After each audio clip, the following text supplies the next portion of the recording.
I spent the next 5 days grinding the bones into fine phosphorus powder, capping them inside plastic containers and setting them aside. By the time the deadline was up, I managed to fill up 50 bottles and stack them up in a crate. "Hello, Fei Wu. Are you done?" Tang Chi-hong sounded cheerful as she skipped into my apartment. I had left the door unlocked because I didn't have anything for burglars to steal, and Tang Chi-hong and Tong Shay regularly dropped by for a visit, so there was no point locking the door. Yeah, just about 2. I ground the last piece of bone into powder and then poured it into a container. Capping it, I rose to my feet and carried the crate to Tang Chi-hong. "Here they are!" "Oh, impressive! You actually did all of them in 5 days!" Tang Chi-hong was surprised. I shrugged. "Yeah, but I probably was sloppy with my work. I could boast about my speed, but the quality of my work was another matter entirely. I had no confidence regarding that." Tang Chi-hong smiled wryly as she took out a bottle to sample the powder, stirring the contents with her finger. And no, I sure as hell will not be describing her finger as jade. What was it with Chinese Xianxia novels and their obsession of describing girls as jade? It's far from perfect, but it's passable. Tang Chi-hong nodded in slight approval. "I have to say, for your first time, you did a good job." Thanks. I was sure that Tang Chi-hong was merely being polite, but I felt relieved that she wasn't angry or something. At least I didn't screw up too badly, or to the point where even Tang Chi-hong would get mad at the sheer lack of quality. But wow, you actually ground all 50 kilograms of monster bones. Tang Chi-hong's eyes were wide. "Normally, most people would need about 2 to 3 weeks to grind everything. You're really, really fast."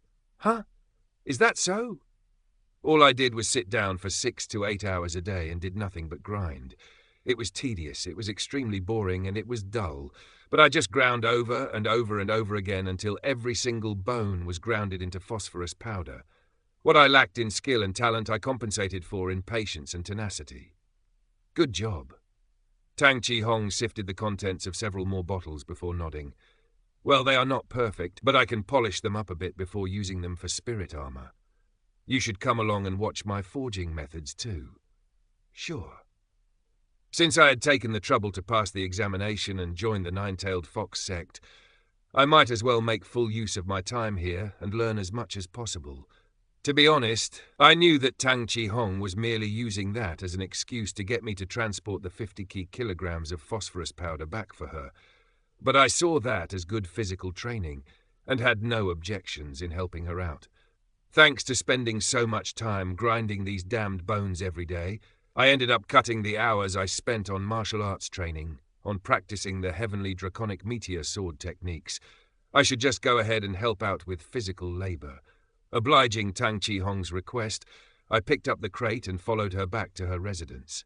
Unlike me, Tang Chi-hong had an entire house to herself. As expected of an inner sect disciple, even their quarters were on a completely different level from us outer sect disciple. Still, I didn't expect you to pull it off the first time. Even though the quality isn't top-notch, the quantity you achieved is staggering. I was joking when I said I wanted 50 kilograms if possible, but I only expected you to do 10 to 15. "Well, I'm getting paid for it," I muttered. "Heh, I see." Tang Chi-hong looked a little impressed, and then she glanced at the crate again, thoughtful. "Still, how did you pull it off?"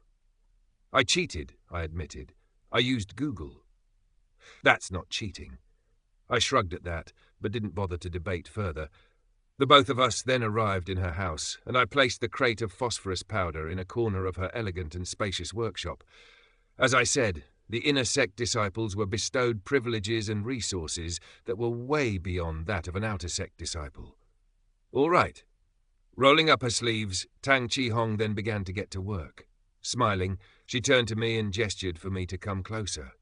"Watch and learn. I'll teach you a few tricks in crafting." "Thanks." Swallowing, I stepped closer and assisted Tang Chi-hong with her forging, all the while learning whatever I could from her. Done! After 3 hours, Tang Chi-hong called it a day and dismissed me. Smiling happily at her finished product, she turned to grin at me. "And that's how you do it." "Oh, right. Foo." Tang Chi-hong wiped the perspiration off her snowy complexion and shook her head. Stretching her arms, she turned away with a flutter of her skirt. I'm going to take a shower. All that work has made me pretty sweaty. Okay. If this was H-anime, I would have offered to join her, but this was reality, and such a suggestion would earn me a slap in the face, and Tang Chi-hong would probably ban me from coming to her workshop ever again. So I desisted from saying anything stupid and merely nodded with a soft acknowledgement. You're free to go. Tang Chi-hong told me with a smile. You can have the rest of the day off, though most likely you'll return to training and cultivating. You know me so well, though, I admitted with a grin. She glanced at the empty bottles of phosphorus powder with a thoughtful expression. You did devote most of your time into helping me, after all. I'm sure you plan to catch up on all that lost time. It won't take that long, I assured her with a cheerful expression, so as to not worry her. I learned a lot from you too, thanks. Sure. With that, I left the workshop and began jogging back in the direction of my apartment. It had been a while, and I wondered if I should resume my physical training today. While I did practice the heavenly draconic meteor swordsmanship whenever I could, I hadn't been keeping up on my 50-kilometer run and 500 push-ups and sit-ups for the last 5 days. While I was on my way back, I saw a young girl, about 13 and 14. Well, she was only a couple of years younger than me, stagger out of a shop with a bunch of scrolls and manuals in her hands. Thanks to her diminutive size, she was struggling under the weight and volume of the stuff she was carrying. Whoa! She stumbled over the path and almost spilled her stuff into the road. Fortunately, I was nearby and I managed to grab the stuff before she could fall over. You okay? I asked as I picked up the stuff for her. She nodded, embarrassed. Thanks. Now that I had a good look at her, I was slightly surprised by what I saw. The girl was incredibly cute, reminding me of a stuffed animal or a squirrel or something. She had thick, dark, brown, bushy hair that was tied cutely with a ribbon, and was dressed in a red frilly blouse, a pink cape, and a long black skirt, all of which looked both fashionable and traditional at the same time. Plus, her kiddie shoes were grey and seemed a tad too big, yet it suited her aesthetically. It was almost as if I had encountered a doll who had turned into a human. Where are you going? You need help. Instead of returning the stack of scrolls that had almost spilled out of her hands, I helped her carry them. The girl looked a little troubled. No, I can handle it myself. That's fine. I was about to go home anyway, so I have some spare time. Let me help you, if you insist. Despite her childish looks, the girl was more mature than she looked. She nodded gratefully and gestured toward a nearby car that was parked a couple of yards away. If you don't mind helping me stack these in the boot of that car. Sure, that's no problem at all. The car beeped as the girl seemed to press a button on her remote car keys, and the boot automatically swung open. I dumped the stack of scrolls into the boot a little too hurriedly and tried to tidy them up as they spilled all over. No, it's fine. They'll just fall over again later, the girl assured me, and I obeyed, because quite frankly, I had better things to do than waste time and effort on something that was not meant to be. She then bowed deeply. Thank you. It's nothing, I assured her.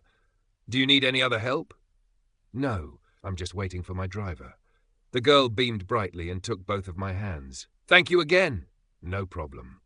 With nothing else to help with, I saw no reason to linger about, so I took my leave. As I did so, Fai Wu! Whoa! I stepped to the side, narrowly avoiding Tong Shui as he barreled right into me. Tong Shui almost crashed face first to the ground, but then fell over anyway because I decided to meanly hook my foot over his ankle and trip him up. Hey! Tong Shui complained as he threw both hands out to break his fall and sprang back to his feet once again. I gave him an "Ananatu, it's your own fault" look. However, Tong Shui ignored me and grabbed my shoulders. I winced and resisted the urge to tear away from his grasp. Do you know who you just talked to? A girl, I replied dryly. That's not what I'm asking. Obviously. I sighed and rolled my eyes. Anyway, I don't, but I have a feeling that you're going to tell me. She's Zi Xiaoji, the daughter of the sect leader and sect mistress of the Nine-Tailed Fox sect.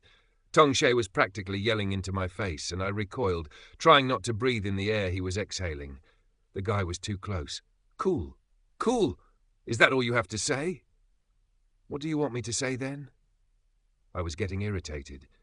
Should I be overawed and start clamoring over what a miraculous encounter that was? You don't know who Xiaoji is, do you? Tongshay looked at me incredulously. I shrugged. The daughter of the sect leader and sect mistress of the nine-tailed fox sect, Xiaoji, right? You just told me. That's not what I mean. You do know who sect leader Xiaoday and his wife, sect mistress Sudaji, Zidaji are, right? Of course I do, I replied irritably. I knew that much at least, given how famous those two were. Xiaoday was one of the most skilled blacksmiths and spirit engravers in the Great Zhou Empire, and most likely all of the Middle Continent. He was also known as the Spirit Engraving Zhou Emperor. His wife, Sudaji, or now Zidaji after her marriage to Xiaoday, was the most powerful martial artist in the nine-tailed fox sect, and was the one who developed the nine-tailed fire fox formula martial arts techniques to new heights. She was the ultimate bodyguard who escorted and protected her husband whenever he showed up to release a new spirit-engraved gear. The two of them were legendary and without peer, and were the sole reason why the nine-tailed fox sect was established as one of the 8 major sects. So that girl earlier, Xiaoji, was their daughter. Wait a second. I suddenly realized something. Tongshay sighed in relief and shook his head. So it finally hit you, huh? I paid no attention to him and instead responded with a question of my own. Isn't Tang Qihong slated to be the next sect leader of the nine-tailed fox sect?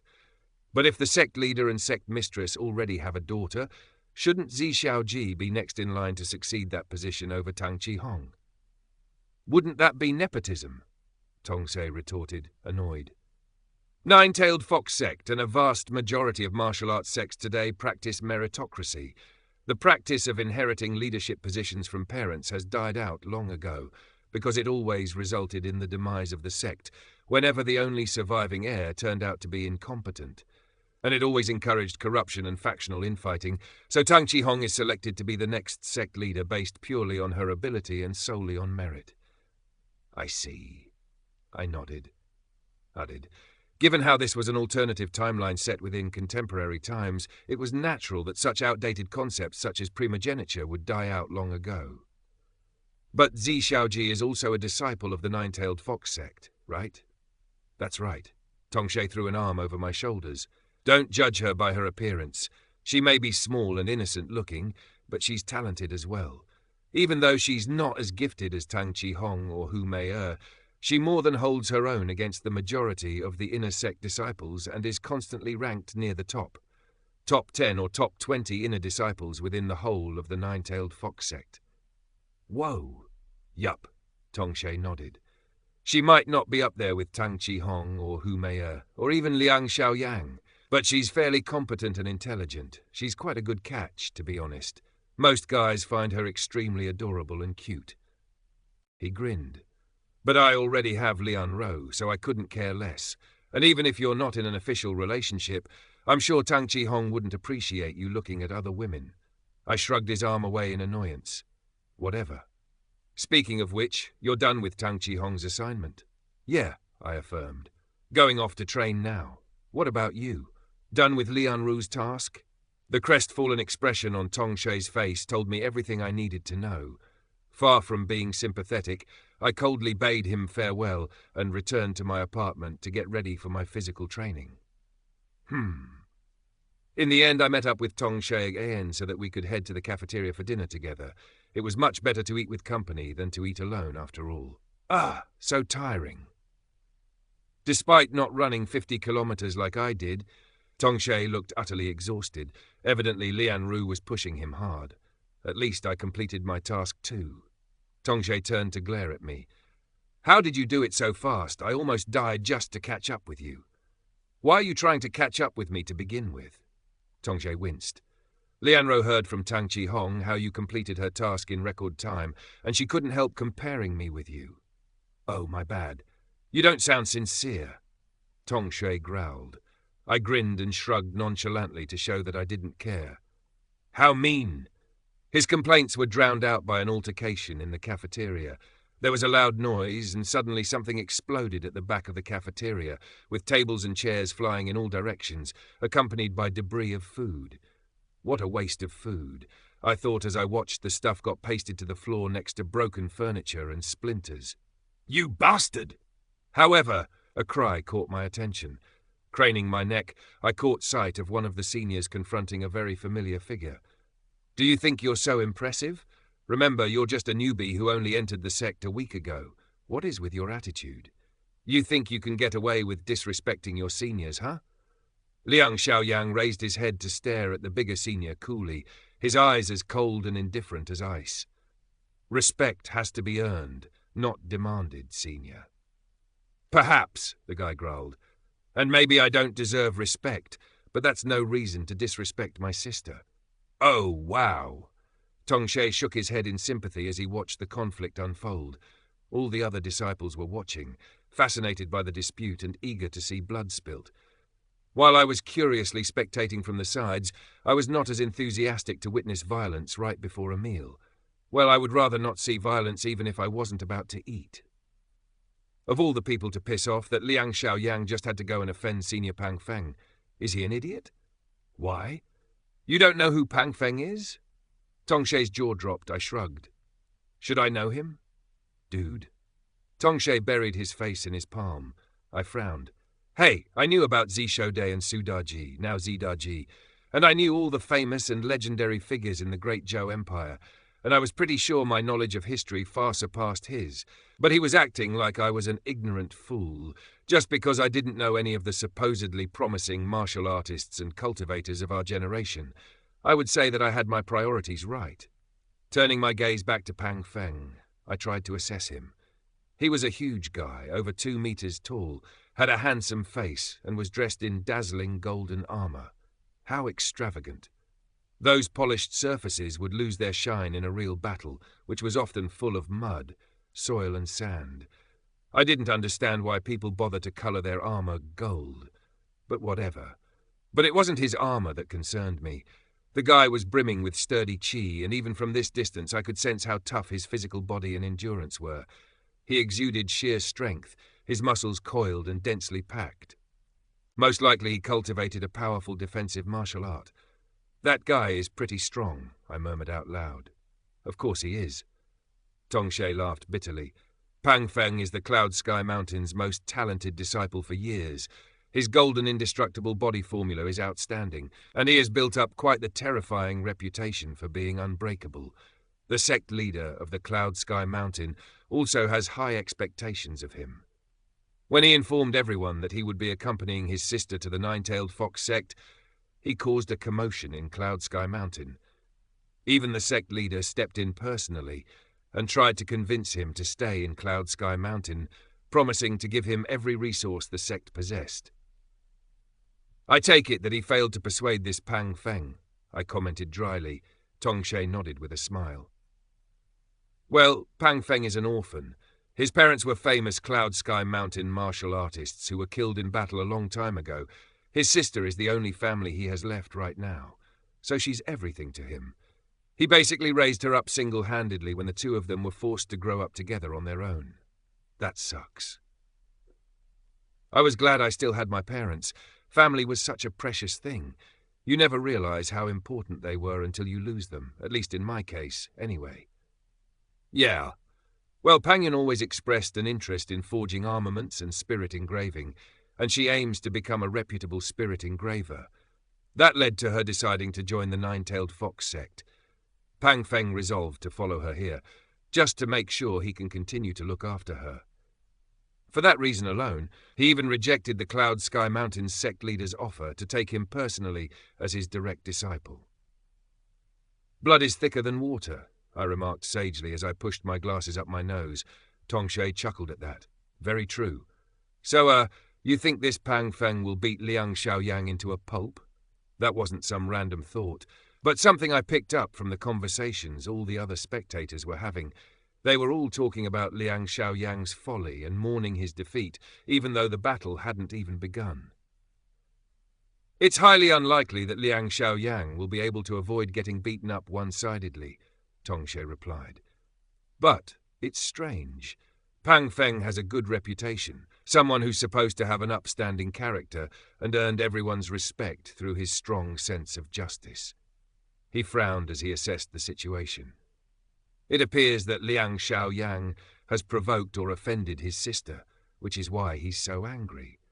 That Xianxia just loves to piss everyone off, I muttered under my breath, remembering how he destroyed all the spirit-engraved columns during the second stage of the Outer Sect Disciple entrance exam. Tongshay chuckled. You're right about that. But he chose to offend the wrong person this time. So you mean there's a correct person to offend? That's not what I mean, Tongshay laughed. But Pang Feng is on a different level from everyone here. Both Pang Feng and his sister Pang Yun were Outer Sect disciples when they first arrived, but within a couple of years Pang Yun revealed her talent in spirit engraving and was accepted into the Inner Sect.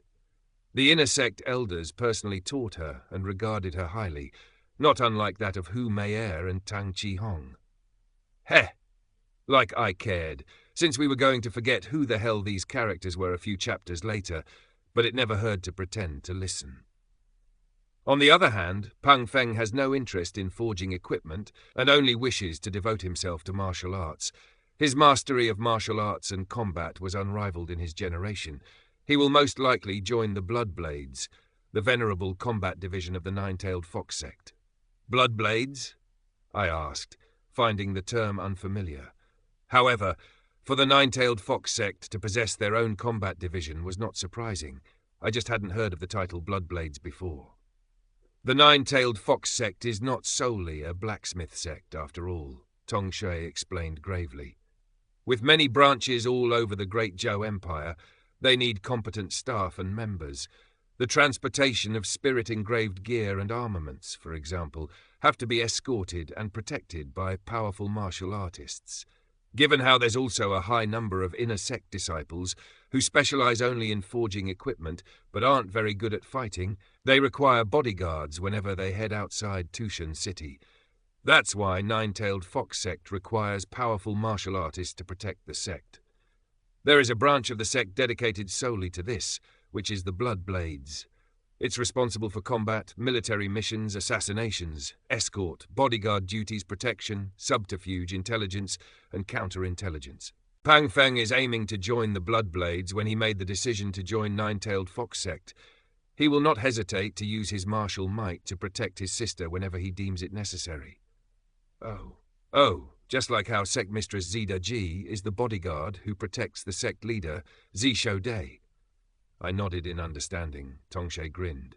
Yup, the perfect combination of spirit-engraved artifact forging and martial combat mastery.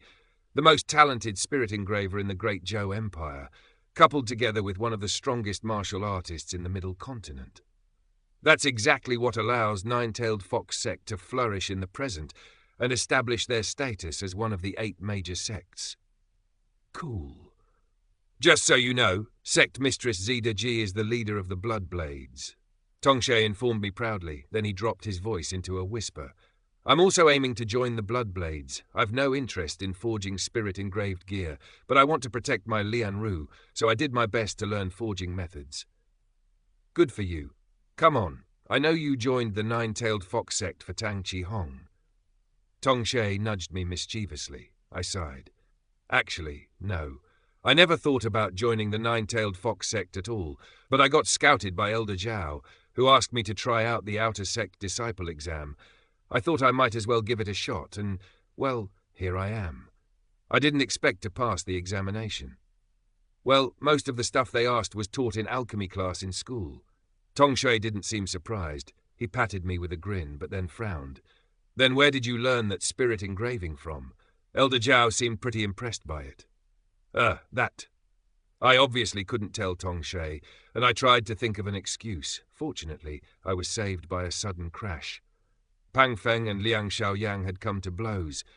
The latter had blasted the former with vicious sword chi, his chi materializing in the air as blades that sliced and cut at the heavily armored martial artist. However, Pang Feng's golden armor was much sturdier than its ornament appearance suggested. The blades left no mark on the enchanted armor. Of course, I realized, that golden armor is spirit-engraved gear. Oh, wow, amazing. I knew that Pang Feng was a pretty formidable martial artist, but Liang Xiaoyang surpasses my expectations as well. Along with gasps and shocked outcries from the crowd, Tongshe added his own commentary. I glanced at him and he shrugged. Pang Feng is at the peak of flowing qi stage, yet Liang Xiaoyang is able to match him blow for blow. Don't you think that's impressive?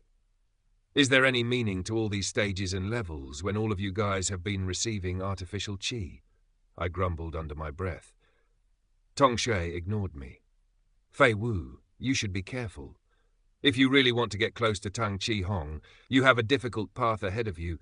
She is much harder to woo than Lian Ru, and you have countless rivals vying for her attention as well. If I'm not mistaken, that Liang Xiaoyang, who's from the mysterious and terrifying Divine Shadow sect, is also targeting Tang Chi Hong, so you had best be on your guard against someone like him. That warning was better meant for someone else, for while the two exchanged furious blows with each other, Pang Feng's golden gauntlets smashing against Liang Xiaoyang's shadowy swords, which, I noted with interest, was similar to my ghost shadow sword, to produce massive shockwaves that buffeted the spectators and sending more chairs and tables flying. The ground beneath their feet cracked, unable to withstand the tremendous impacts that their duel generated. Boom! Pang Feng finally gained the upper hand and delivered a powerful punch that drove Liang Xiaoyang back, despite the latter successfully defending it with a pair of crossed swords. Skidding to a stop, Liang Xiaoyang narrowed his eyes and infused his newly created swords with more qi before charging forward. Undaunted, Pang Feng met his challenge head-on, bellowing as he countered with a charge of his own. He threw a powerful punch that produced sonic booms as his arm hurtled forward, his gauntlets getting ready to meet the double slash that Liang Xiao was executing with high dual swords. Stop! Right before the two weapons could collide, however, someone appeared between them. Zi Xiaoji. The diminutive, cute little girl had intervened, jumping right in the middle of the battling two to halt the battle. Both Pang Feng and Liang Xiaoyang widened their eyes, but they were unable to stop their weapons from striking the unfortunate and reckless Zi Xiaoji in time.